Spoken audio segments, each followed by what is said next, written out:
Hola, muy buenas noches. Muy buenas noches tengan todos ustedes a esta nueva sesión, nueva conversación de las pláticas que venimos haciendo. Vamos a esperar a que se vayan uniendo, sean todos bienvenidos, bienvenidas. Soy el licenciado Alejandro Bendaño y pues el día de hoy vamos a hablar sobre el divorcio por mutuo consentimiento. Es decir, cuando no hay pleito, no hay conflicto, qué hacer, cómo proceder, ante quién proceder. A ver, ya estamos ya poniendo el título, sin ningún problema. Listo. Muy bien. Pues muy buenas noches nuevamente tengan todos ustedes. Es un placer saludarlos, saludarlas en esta nueva conversación, en este nuevo Facebook Live. Es para mí un enorme gusto tenerlos esta noche. Les agradezco inmensamente el tiempo y el espacio para que compartan conmigo algunas reflexiones, algunas ideas, algunas inquietudes y sobre todo que se lleven el conocimiento legal, accesible para ustedes, para que conozcan y sepan cómo ejercer sus derechos. Me parece que un problema cotidiano que vivimos, no solo en las sedes de los tribunales, en las agencias del Ministerio Público y en todas las dependencias de gobierno o instituciones públicas, sobre el conocer y ejercer nuestros derechos, de que no se pueden hacer valer, sino también en muchos lugares públicos, ante personas, ante particulares. Al final de cuentas, por eso se cometen los abusos, por eso se cometen las situaciones lamentables que luego llegan a surgir. Y es muy importante que la cultura de la legalidad se acerque a ustedes. Que no se trate de una plática entre abogados, sino que ustedes tengan la posibilidad de acceso a esa información y que ustedes puedan tener una mejor forma de vida. Pues sean todos bienvenidos, bienvenidas a esta noche de jueves, de miércoles todavía. De miércoles yo ya hacía viernes. Ya hacía viernes. Y bueno, pues vamos a esperar que se vayan uniendo a esta plática. Les reitero mi nombre, soy el licenciado Alejandro Bendaño, abogado especializado en materia penal, familiar y civil. Si en algún momento determinado se requiere algún asesoramiento o algún servicio en otro tipo de materias, podemos recomendar a los mejores abogados, tanto en materia laboral, administrativa como fiscal, propiedad intelectual, etcétera. Pues muy buenas noches tengan todos ustedes. Hoy vamos a hablar sobre el divorcio por mutuo consentimiento, es decir, la separación legal del vínculo matrimonial sin conflicto, sin que exista esa situación de que pues yo no quiero, sabes qué, hazle con yo la verdad, no estoy de acuerdo. Es decir, eso no existe. Lo que va a prevalecer en esta forma de divorcio es las voluntades de ambas partes, las voluntades de ambos cónyuges.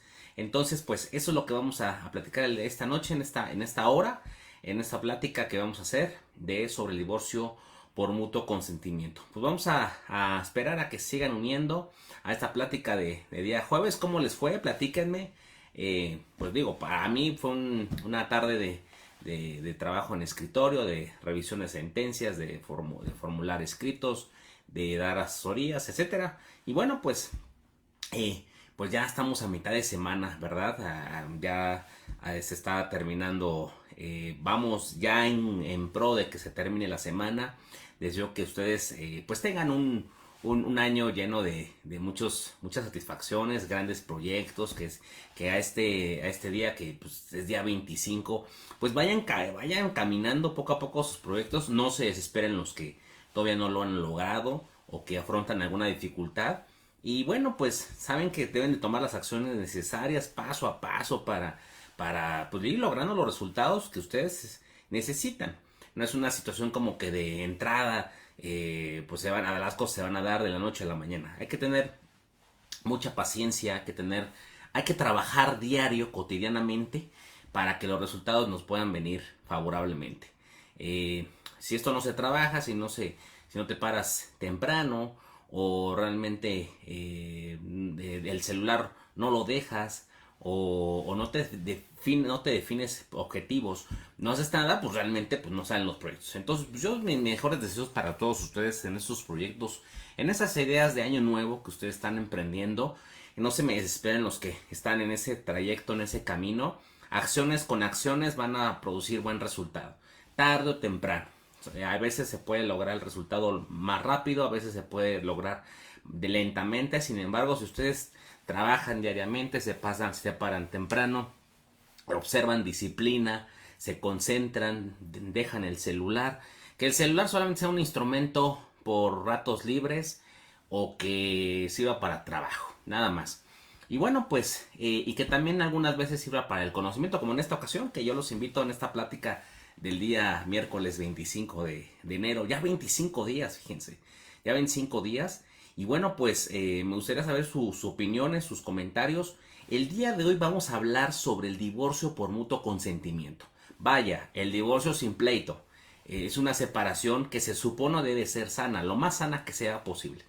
Si no se puede evitar esos raspones, esas diferencias que existan, no sustanciales, pero que sí todavía pueden incluso lesionar la buena relación con los hijos, pues hay que tratar de buscar no solamente el asesoramiento legal, sino la terapia psicológica indispensable.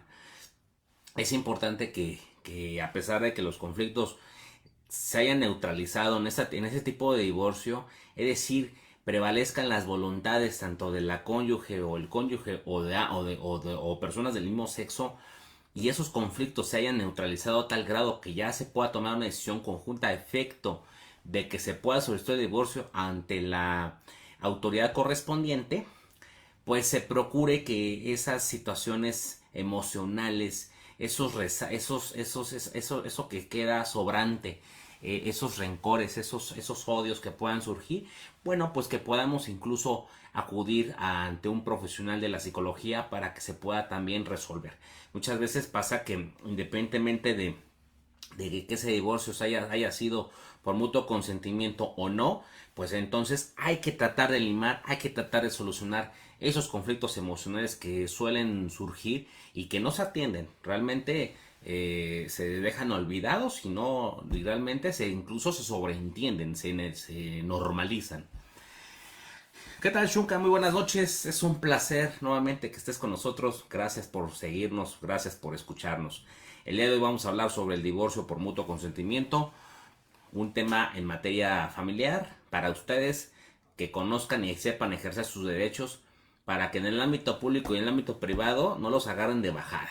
Ustedes puedan incluso empoderarse de sus derechos, que nadie venga a mangonearlos, nadie les venga a decir que falsamente esto es lo que procede o demás. Si ustedes tengan, digamos, las bases de conocimiento general en la legalidad, para que no necesariamente que tienen que ser abogados, no necesariamente tienen que adiestrarse en algún curso, diplomado o taller para que conozcan y sepan ejercer sus derechos, sino que con que sepan en qué consisten y ya en la práctica los hagan valer, caray. Eso es lo que yo quiero hacer llegar con ustedes. Y en el tema del día de hoy, pues hablar un poco sobre el divorcio por mutuo consentimiento. Soy el licenciado Alejandro Bendaño, abogado especializado en materia penal, familiar y civil. Con el gusto en saludarles. Muy buenas noches, tengan todos ustedes. ¿Qué tal, Claudio? Buenas noches, ¿cómo estás? Ya vamos a dar una platiquita de derecho de seguros. No, vamos a hacer como esas conversiones de Facebook, de Zoom, ¿no? Que se puede proyectar hasta el Facebook, ¿no? Digo, yo no tengo ese paquete que es como esa opción que se tiene de conversación, ¿no? Y lo puedes proyectar en el Facebook. Me parece que hay que pagar esa opción. A lo mejor me voy animando para ir invitando a algunos participantes. A lo mejor algún día, Claudia, cuando podamos hablar de los seguros. Yo no soy experto en materia de seguros desde el punto de vista legal. Existe una rama que es el derecho de los seguros. No sé cómo le llaman los expertos. La ley del seguro y todo esto. Pero bueno, habrá un momento que podamos platicar sobre todo con sus consecuencias o su impacto en asuntos que tienen que ver con la materia penal, con la materia civil, que son nuestras ramas jurídicas. Pues habrá ya algún momento. Dice Claudia, sí, al menos en dúo o bien nos reunimos. Claro que sí, y será un placer poder proyectar en esta red social esta plática. Luego, a veces es bueno invitar, que no solamente podemos platicar, podemos pues ver, yo proyectar un video en vivo, sino también igual tener una platiquita, ¿no? Ley General de Seguros, exactamente. ¿Quién es? Ahí la experta es esta Claudia. Que por cierto se la recomiendo, ¿eh? Es una gran agente de seguros que pueden consultar. Entonces, bueno, pues muy buenas noches tengan todos ustedes, sean bienvenidos, bienvenidas. Vamos a hablar sobre el divorcio por mutuo consentimiento. Dice Klaus, sí, en San Cristóbal o en su despacho. Claro, claro, con mucho gusto. Pues Clau, que atiende Estado de México y Ciudad de México, vayan con ella, excelente agente de seguros. Entonces, pues vamos a hablar del divorcio por mutuo consentimiento, bases prácticas. Vamos a hablar de aspectos prácticos. Bueno, para empezar, yo decía al inicio de esta intervención que el divorcio por mutuo consentimiento, que es una modalidad de la que existe frente a otro tipo de divorcios, tenemos el divorcio incausado, que es cuando uno de los cónyuges pide ante la autoridad correspondiente, ante la autoridad judicial, la separación del vínculo matrimonial. Esto en situaciones en las cuales no haya un consentimiento de ambas personas o que se pongan en disputa derechos de menores, de personas con discapacidad. No me gusta llamarles incapaces, así como les denomina la legislación civil. Personas con discapacidad que no puedan gobernarse por sí mismas, expresar su voluntad por sí mismas o valerse por sí mismas. Y también aquellas personas en las cuales pues necesitan una atención especializada, ¿no? Una persona, persona que no pueda valerse. Y también cuando sea una situación en la cual no se haya liquidado la sociedad conyugal. Al final de cuentas, esto puede tramitarse en la vía judicial, es decir, ante un juez familiar. El caso que yo quiero expresar es una situación en la que los cónyuges están totalmente de acuerdo. Totalmente de acuerdo. Esto con la independencia de si los hijos existen o en relación a que la sociedad conyugal como régimen patrimonial se haya liquidado o no. En el divorcio por mutuo consentimiento tiene que prevalecer la voluntad para que se fije una propuesta de convenio, es decir, que regule situación de los hijos en caso de haber menores, hablamos, guarda y custodia, pensión alimenticia y su garantía. Hablamos también sobre un régimen de visitas y convivencias. Hablamos también sobre una situación en la cual se puedan erradicar actos de violencia familiar. En ese sentido, bueno, pues la violencia familiar no está puesta, aún no se puede, digamos, acordar, pero al final de cuentas el divorcio en esas condiciones no podría darse, el divorcio por mutuo consentimiento. Tiene que ver toda situación que no exista violencia, toda situación que no impere violencia, es decir, la violencia familiar no puede existir. No pueden contradictoriamente los dos solicitar un divorcio y al mismo tiempo haber violencia, eso no puede existir. Entonces, tiene que haber condiciones en las cuales se percibe esa voluntad y que se fije una propuesta de convenio que regule situación de hijos y situación de bienes.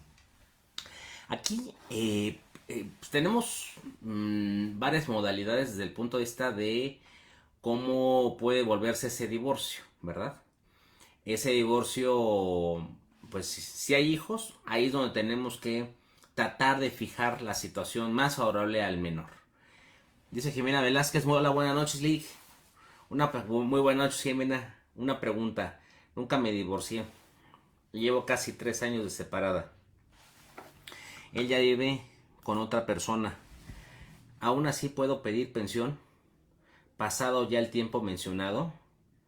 Bueno, en relación a la pensión alimenticia en favor en favor del cónyuge, en decir en que sea a tu favor, tendrías que sí demostrar una necesidad. Sí es cierto que aun cuando haya una separación, se tiene que demostrar la necesidad de obtenerla. Es decir, que tú padezcas alguna discapacidad que te impida efectivamente ejercer un trabajo, una actividad económica, o en su caso, cuando te hayas dedicado preponderantemente al cuidado de los hijos y al hogar durante el tiempo que viviste con él. ¿Por qué? Porque esto se traduce en una situación de desigualdad en muchas ocasiones, en que el tiempo que duraste viviendo con él, a lo mejor él se pudo desarrollar en forma laboral y profesional y tú no. Y en esa situación, bueno, pues ahí podrías sí reclamar una situación en la que tú puedes alegar que todavía no has conseguido trabajo, o que el empleo que tú tienes no es lo suficiente y que por tanto necesitas para tu subsistencia alimentos. Dices, hay una niña de 10 años de por medio. Claro, por supuesto que cuando se trata de los menores de edad se presume que necesitan alimentos. Los que se presumen que necesitan alimentos son las mujeres que se hayan dedicado a las actividades del hogar y al cuidado de los hijos, desde luego las personas que tienen una discapacidad y los menores de edad. Son los que se presume alimentos, y por tanto no tienes por qué demostrar una situación para ello. Es decir, si tú te presentes ante un juez de lo familiar para reclamar el pago de una pensión alimenticia en favor de tu niña, te la van a conceder.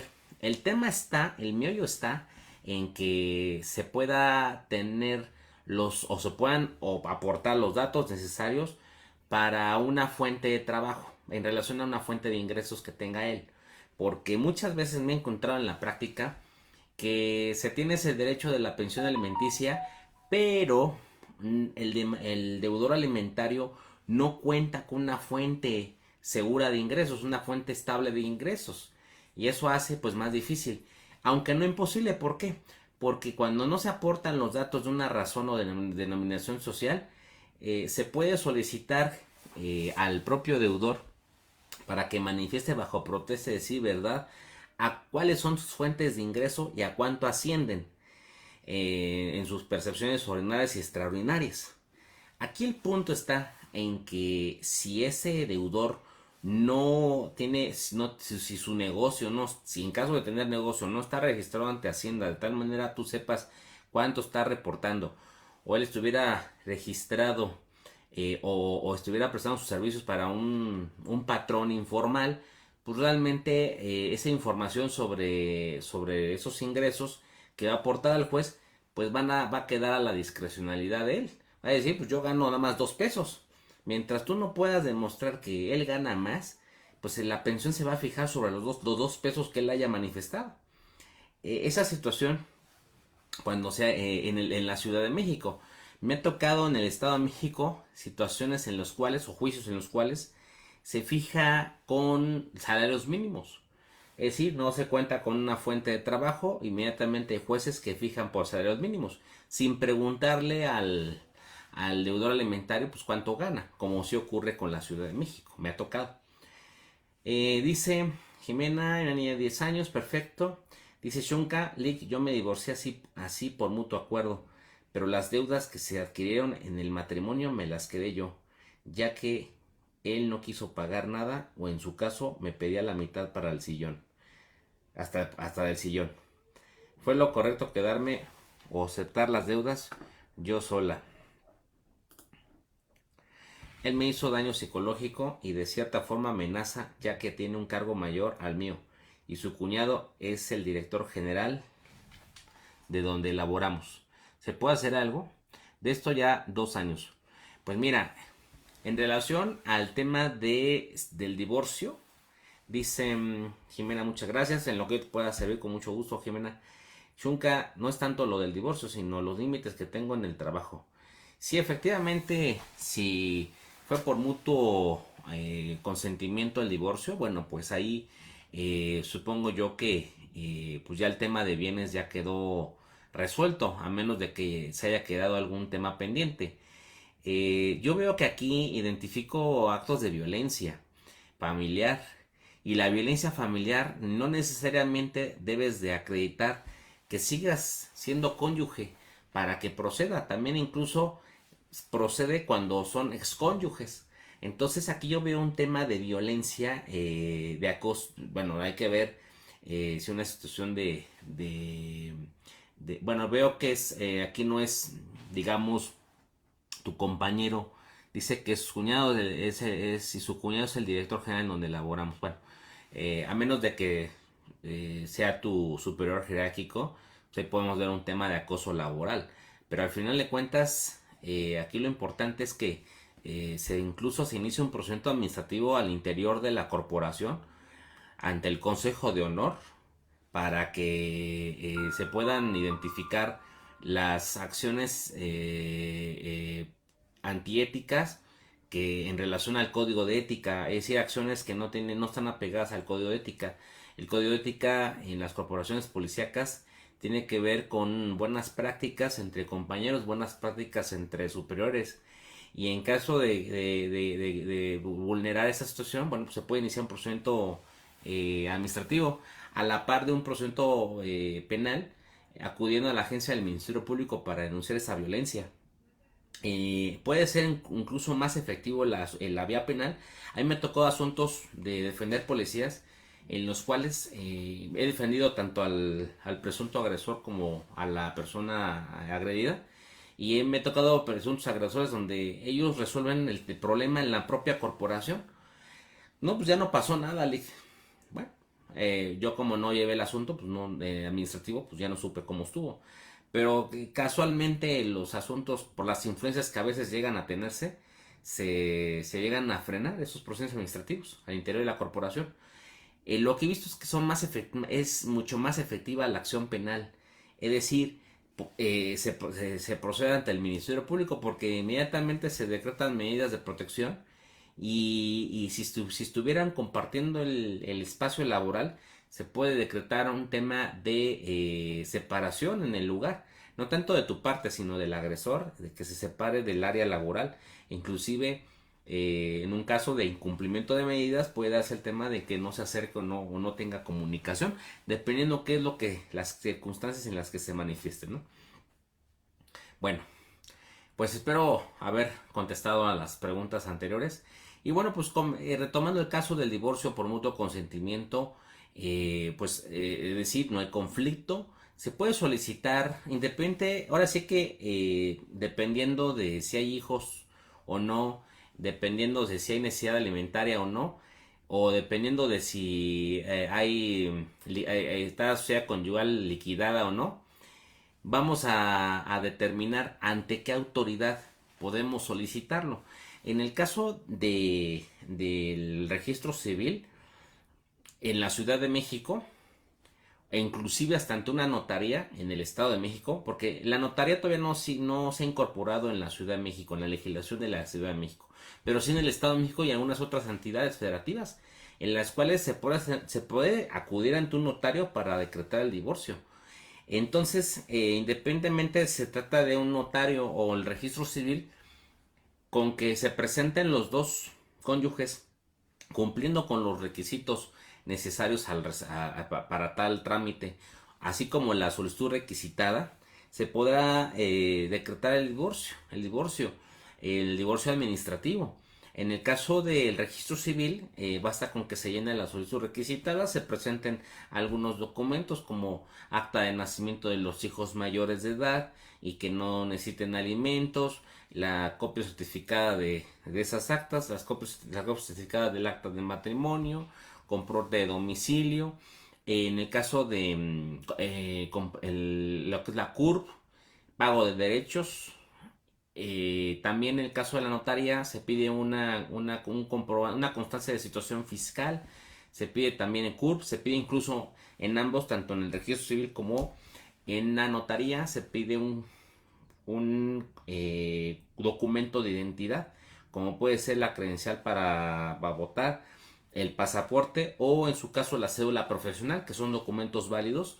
No se podría presentar otro tipo de documentos como pueden ser la licencia para conducir o algún documento diferente que no tenga, que no solamente no tenga la foto, sino que realmente sea de un lugar privado, de una institución privada. Hay veces que hay gente que cree que por la credencial del club que tiene, el club privado que tiene, pues esa va a funcionar. O en su caso también alguna credencial del Seguro Social o del ISSSTE con fotografía. Esos no son documentos oficiales para efectos de identificación. Hay que tener en cuenta credencial para votar, el pasaporte o la cédula profesional. Entonces, y también la notaría, nada más que la notaría es un trámite un poco más caro, porque la notaría, al menos yo he sabido en el Estado de México, oscila entre 5 y 10 mil pesos, mientras que en el registro civil en la Ciudad de México, un divorcio te van costando como alrededor de 800 pesos, más o menos, 1000 pesos. Esto si lo hacen ante el registro civil. Casi la gran mayoría de asuntos de los cuales a mí me hablan y el tipo de divorcio es administrativo, no se contrata abogado, generalmente no. Eh, yo cuando se acercan conmigo queda en una sola asesoría, en una única asesoría. Entonces, cuando se les dice que pueden hacerlo ellos, pues ellos mismos lo hacen. Reúnen la documentación y se acercan al registro civil o a la notaría correspondiente en caso de tener los recursos económicos. Que en ambos casos es igual. Lo que pasa es que la notaría es una nueva modalidad que creó el Estado de México y algunas otras entidades federativas como una opción. Aunque también me parece que esto puede responder a una situación también de favores. Por un lado, sí es una opción. Por otro lado, yo también la veo como algún tema como de favorecimiento porque vamos, si ya teníamos el registro civil o en su caso el, las oficinas públicas en el Estado de México, la oficina del registro civil para tal efecto, pues no sé por qué habría que ofrecer otra opción en la notaría. Y luego más cara la situación, bueno, pues a lo mejor hay algo más efectivo, algo mucho más rápido. Aunque realmente los registros civiles no son tan lentos. Un divorcio administrativo pues, va siendo como en un mes y medio. Entonces, esto siempre y cuando, obviamente tiene que haber el consentimiento de ambos y que esté liquidada la sociedad conyugal en caso de que ese sea el régimen patrimonial. Si hay separación de bienes, pues no hay ningún problema, a menos de que no, siempre y cuando no exista conflicto para exigir una pensión compensatoria, porque uno de los cónyuges se dedicó al cuidado de los hijos y al hogar preponderantemente, pero eso ya tendría que reclamarlo ante un juez de lo familiar, cuando le quiere reclamar esa pensión compensatoria. Eh, y tiene que haber hijos mayores, si hay hijos que sean mayores de edad y no necesitan la pensión alimenticia. Si hay menores de edad, no puede ser ante un registro civil o ante un notario, eso tendría que hacer ante un juez de lo familiar. O igual, de igual manera, si uno de los dos cónyuges no quiere, no puede darse ante el registro civil o ante una notaria, tendría que ser ante el juez de lo familiar. Hay casos nosotros en la oficina tenemos muchos divorcios en los cuales son tan sencillos que la única diferencia que hace que lo presentemos ante un juez de lo familiar y ante el registro civil es que uno de los dos no quiere. Entonces eso es juez de lo familiar y por tanto la necesidad de servicios de un abogado. Porque eso sí, ya una persona que pretenda acudir al juzgado familiar no es, sí lo podría hacer, pero ya no es tan sencillo como el registro civil. En el registro civil no deja de ser un mero trámite, una mera gestión administrativa. En un juzgado, además de agotar la gestión administrativa, se tienen que conocer de aspectos legales, de aspectos jurídicos, para que salga las cosas bien. Hay que tomar en cuenta que también existen muchas prácticas indebidas o prácticas mal hechas en los juzgados que nosotros como abogados buscamos la manera legal para saldar el obstáculo. Mientras las personas que no lo supieran, pues su juicio de divorcio podría ser en un tiempo mayor de lo que nosotros podemos resolverlo. Si nosotros podemos resolverlo en 6 meses, una persona puede llevarse hasta 2, 3 años si no lo sabe tramitar. Se puede quedar el expediente empolvado y sin saber qué. Y justamente lo que decíamos al inicio de esta plática, en cuanto a que no sepa, no conozca sus derechos y no lo sepa ejercer. Entonces, eso es la diferencia, ¿no? Entonces, ese es lo que hace que también pues definamos ante el registro civil o ante el juez de lo familiar. Les quiero dar la bienvenida, les agradezco inmensamente me sigan en esta red social. Soy licenciado Alejandro Bendaño, abogado especializado en materia familiar, civil y penal. De las especialidades académicas tengo dos, una estoy por iniciar este año en la civil, la penal y familiar ya las tengo.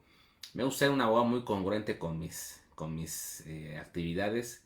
Entonces, bueno, pues yo también espero que también prontamente mis cédulas profesionales de especialista en penal y en familia ya queden ya, para que ya pues alguien quisiera revisar, con gusto las pueda ir revisar. Y bueno, pues comentar que el tema que estamos pues ventilando, que estamos pues platicando, es el divorcio por mutuo consentimiento. Entonces, retomo el asunto.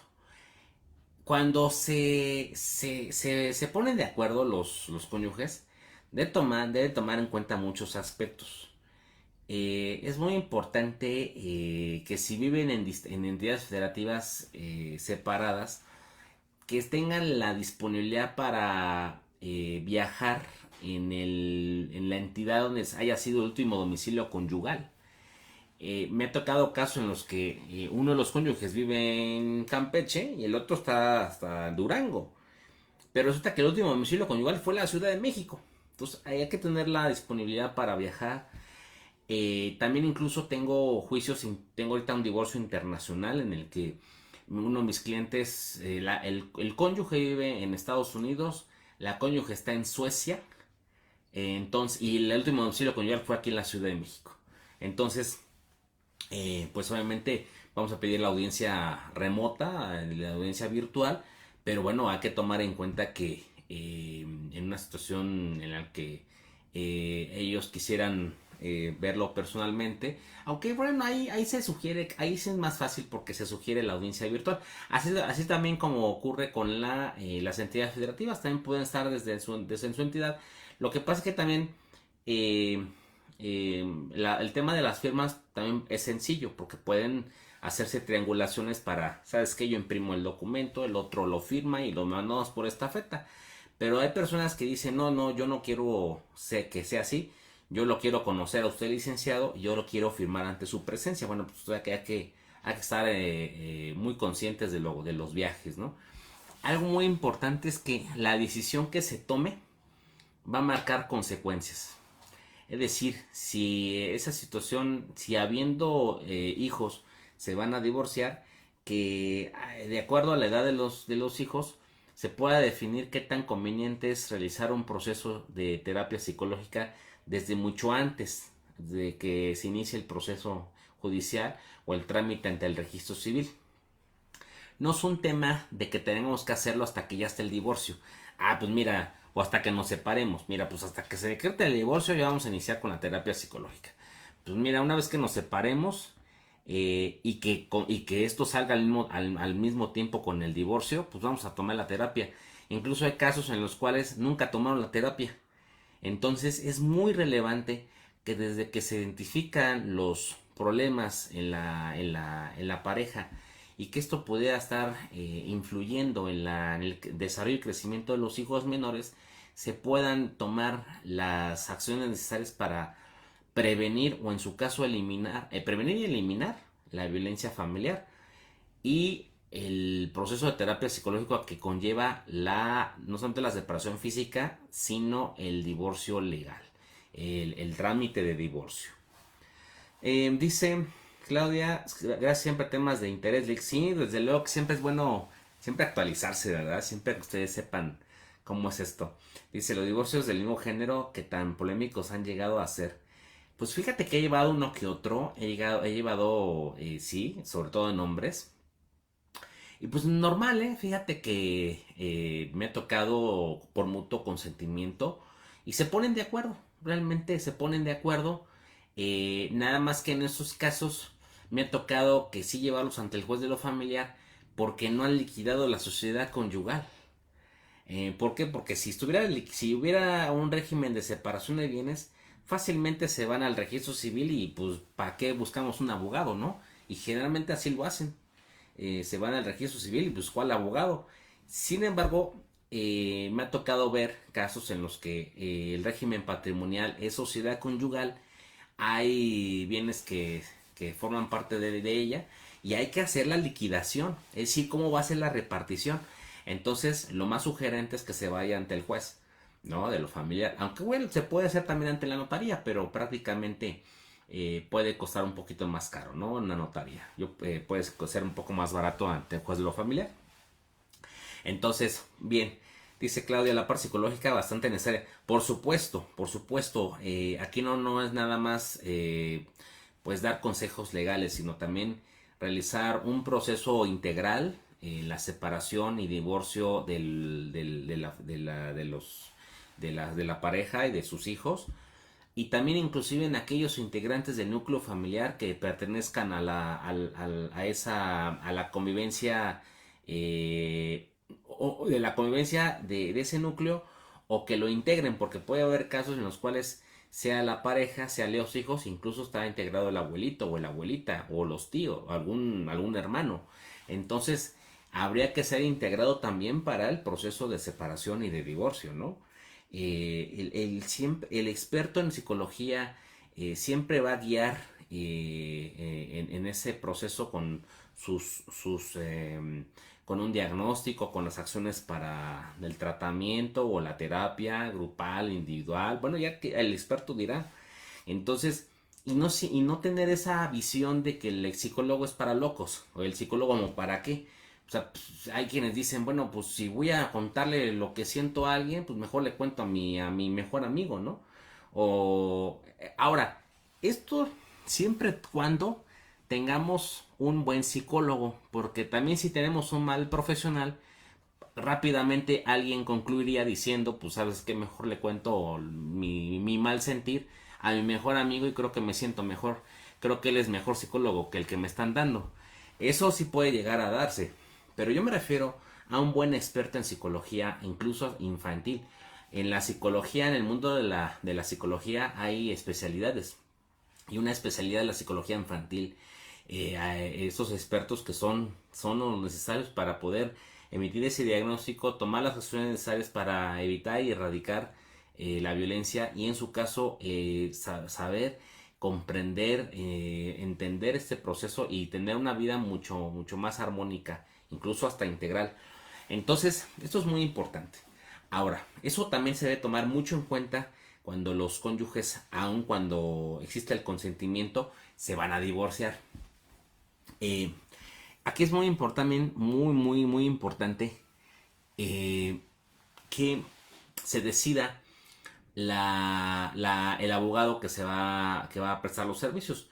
Me han tocado casos en los cuales uno de los cónyuges ya tiene un abogado o conoce a un abogado. Y bueno, y uno dice, bueno, pues mira, le dice al otro, pues sabes que ya tengo yo un abogado. No sé si tú gustas que lleve nuestro caso. Y hay veces en los cuales el otro cónyuge no quiere que sea su abogado.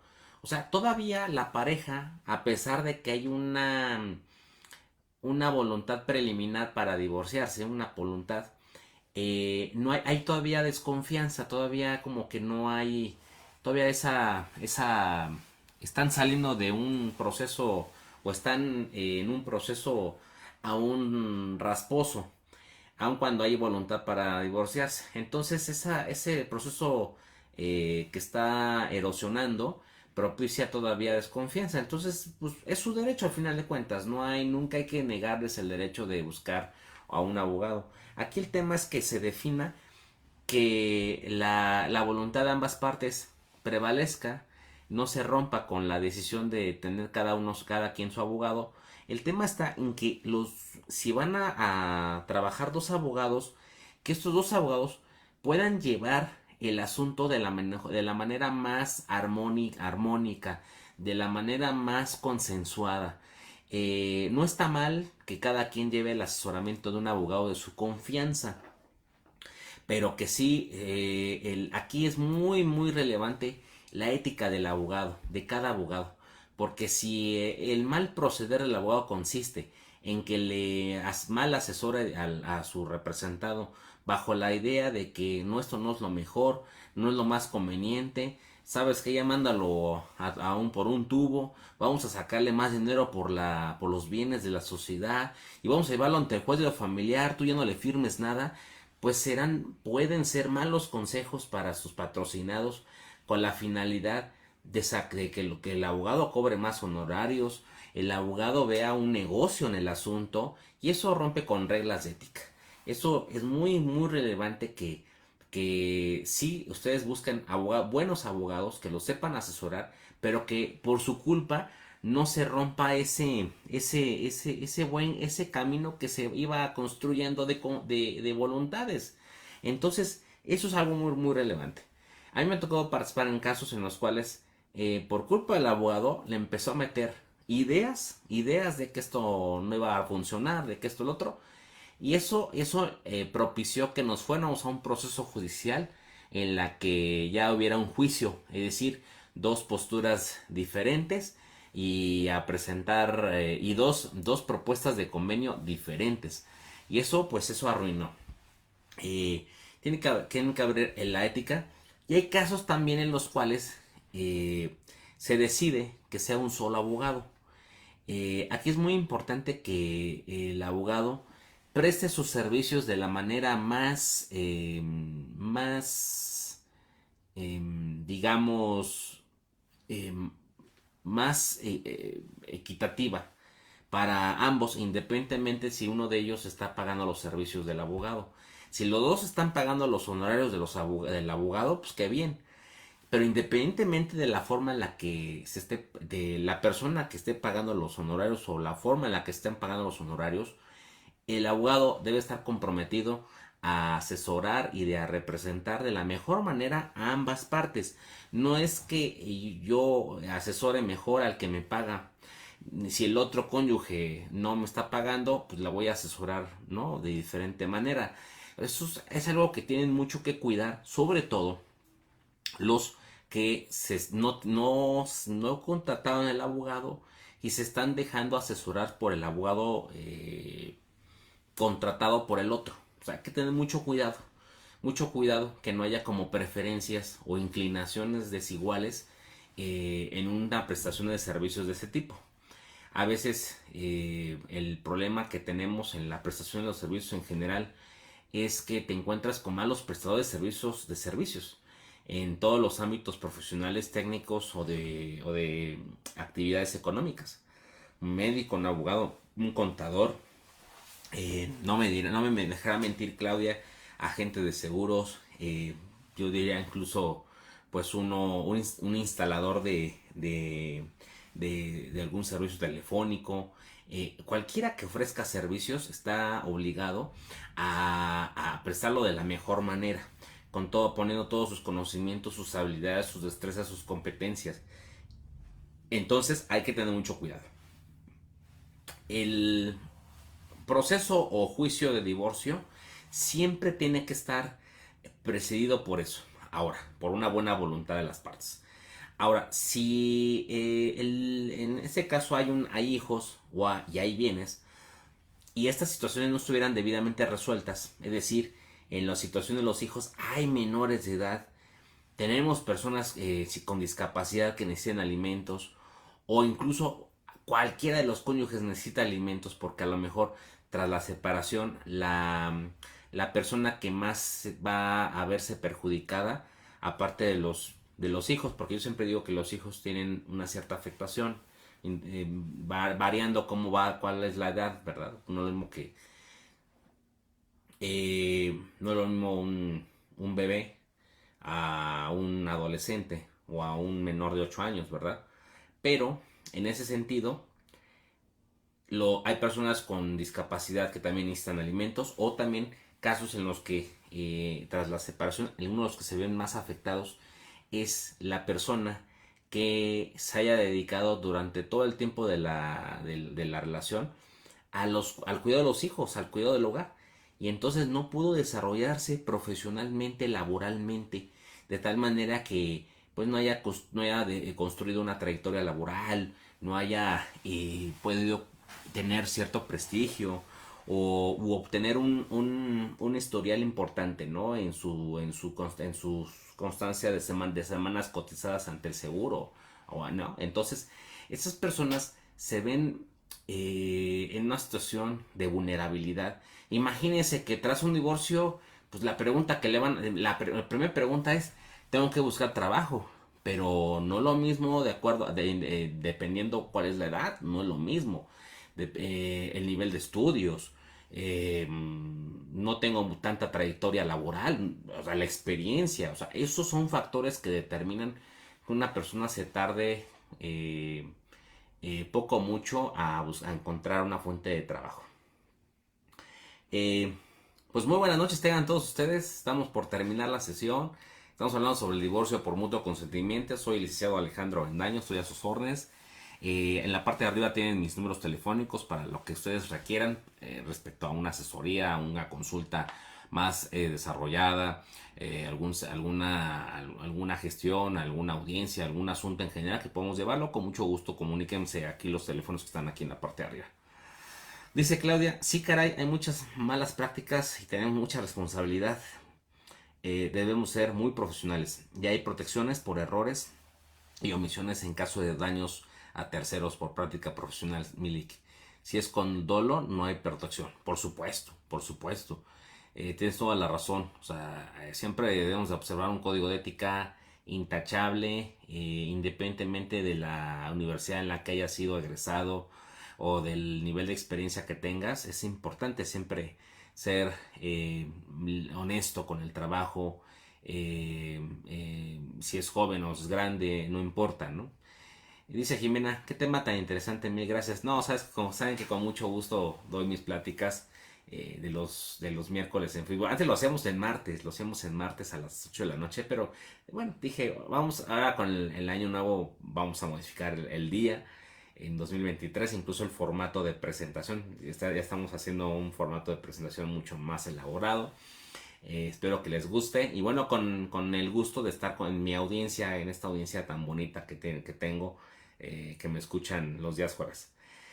Eh, pues sí comentaba sobre las personas pues que se ven con las dificultades de buscarse trabajo, de reubicarse en el ámbito laboral, inclusive hasta de encontrar un lugar donde vivir. Muchas veces la red de apoyo familiar no es tan favorable y eso obliga a las personas que se separan y se divorcian a que tengan que buscar un trabajo para solventar sus gastos y peor cuando se quedan con los hijos. Entonces esa situación de vulnerabilidad hace que puedan necesitar una pensión alimenticia a reserva de que se pueda tener la pensión, la necesidad de alimentos de los menores, ¿no? Que también digo, si se llegara a quedar con la guardia y custodia de los hijos menores, ellos mismos van a necesitar los alimentos. Pero también la propia madre, respecto a a sus gastos, a sus necesidades, va a tener alguna necesidad alimentaria. Entonces, en esa situación tiene que definirse si hay necesidad alimentaria. Eso tiene que llevarse un juez de lo familiar. Entonces, en esas situaciones en las que exista conflicto o que se requiera aplicar la ley de la manera más justa, va a conocer un juez de lo familiar. El registro civil y la notaría no cuentan con facultades para resolver problemas o de atender a personas en situación de vulnerabilidad. Me refiero a personas con situación de vulnerabilidad, las que he comentado, las mujeres que se quedan con los hijos, con la guardia y custodia de los hijos menores y no cuentan con una fuente de trabajo, o aquellas personas con discapacidad, o el tema, por ejemplo, de bienes. No van a resolver. El oficial del registro civil o el juez del registro civil no tiene esas facultades. Un notario menos. Entonces, el juez de lo familiar va a resolver esas situaciones. Pero si hay un mutuo consentimiento, obviamente todos los puntos que fijan en la propuesta de convenio pues van a quedar debidamente resueltas. Y desde luego un juez de lo familiar se va a encargar de examinar esos puntos, esos puntos propuestos en el convenio para que verifique que estén apegados a la ley, que no vulneren a los derechos de los menores, que realmente las prestaciones que se estén pactando estén niveladas, digamos, no haya un abuso en esa situación. Entonces, se tiene que ver, si por ejemplo en la situación de los hijos tenemos que ver monto de pensión alimenticia, forma, lugar, monto y temporalidad. No, pues que 3,500 pesos los primeros 5 días de cada mes. Digo que 3,500 es muy poquito, ¿no? Pero también hay que atender a las posibilidades económicas del deudor, no necesariamente a las necesidades de los acreedores. Entonces vamos a poner el monto, la temporalidad y la forma. Los primeros 5 días de cada mes por el importe de 4,000 pesos en la cuenta bancaria de la madre. También se tiene que fijar su garantía. ¿Por qué es la garantía? La garantía se da cuando realmente no, en caso de que el deudor ya sea despedido o se separe del trabajo en el que se encuentre, pues esa liquidación que a él le dan, pues un porcentaje se le dé a la señora. Porque pues si ya no tiene, imagínense, pues se lleva una liquidación de casi 500,000 pesos por tantos años de servicios, pues el porcentaje que se venía pagando mes con mes, pues ese mismo porcentaje se usa para que se aplique en la indemnización o la liquidación o el finiquito que le den al trabajador. Entonces tenemos ese tema de las garantías. Se garantiza por lo menos lo que equivale bueno, en caso de tener un trabajo estable con descuento judicial en la fuente de trabajo, se va a descontar del porcentaje que haya señalado el juez cuando se trata de liquidación, renuncia o finiquito. Pero cuando se esté pagando, no se tiene una fuente formal, entonces lo que se pide es que se garantice a través de un depósito equivalente a 12 meses, a lo que equivale a 12 meses. Si por ejemplo la mensualidad de la pensión son 1,000 pesos, pues multipliquen 1,000 pesos por 12, ¿no? Entonces saldrán 12,000 pesos. Y esos 12,000 pesos tendrán que entregarse en el juzgado para que se le den a la madre y a la madre pueda gozar de esos 12,000, en tanto que si en algún momento el deudor no llegara a pagar, ahí se aplica la garantía, ¿no? Se tiene que fijar un régimen de convivencias, tiene que ver un tema de pues la guardia y custodia, quién se va a quedar con los niños, el tema de la situación de los hijos, de los bienes. Si es una sociedad conyugal, tenemos que ver cómo se va a liquidar. Si es 50%, se va a repartir bajo lo que diga la ley, 50 y 50. O podemos también hacer una propuesta diferente, a lo mejor del coche, de los dos coches, yo me quedo uno y tú te quedas con la otra, con el otro coche. Si es una casa, a lo mejor yo puedo ceder mi 50% para que tú te quedes con el 100%. O a lo mejor puedo decir en ese momento, yo tengo un 50%, pero te lo vendo. Y en ese momento me compras mi 50%. Entonces se cede el 50%. ¿Sale? Hay casos en los cuales se da la compraventa. Y bueno, pues esos son los puntos que hay que tocar en una propuesta de convenio. En ese sentido, permítame un segundito, por favor. Entonces son esos puntos de convenio que se van a estar dando en ese sentido, y que bueno, van a marcar la situación en los convenios, ¿no? Bueno, pues la verdad fue un placer platicar con ustedes de estos aspectos básicos del divorcio por mutuo consentimiento. Es muy relevante que se asesoren sobre los puntos, sobre el tema de la guardia y custodia, sobre el tema de todos los puntos que fijan el convenio. Y bueno, pues la verdad fue un placer estar con ustedes. Que pasen muy buena noche. Nos vemos en una próxima transmisión de estas pláticas jurídicas. Y bueno, pues estamos en pleno contacto. Gracias por seguirme. Qué amable.